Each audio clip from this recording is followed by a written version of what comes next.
Yalang oyoq yoshligimni eslasam jim, eslasam. Ertaga hali ham o'tiribsan-ku, bu o'tirishda biring ikki bo'lmaydi. Menda zo'r g'oya bor. Navoiy bitta biznes boshlaylik, boyib ketamiz. Kimda qanaqa biznes bor? Qani aytinglarchi, kimda bor? Masalan, menda g'oya yo'q.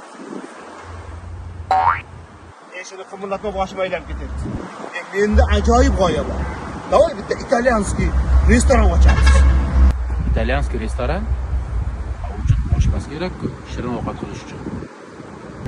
Menda oshpaz. Nimaga 5 yil o'qidim oshpazlikda. Liboy ovqat sochib tashlayman. Xo'p, oshpaz topildi deylik. Joyni qayerdan topamiz? Mana tog'amda restorani bor. Oxir bo'yda. Cho'tki ishlatgani yo'q. Pulni qayerdan olamiz? Pul masalasida umuman o'ylanmanglar. Dadam katta biznesmen-ku. Xohlaganicha pul beradi. Sandig'ida bosib qo'ygan ancha puli bor. O'ylam.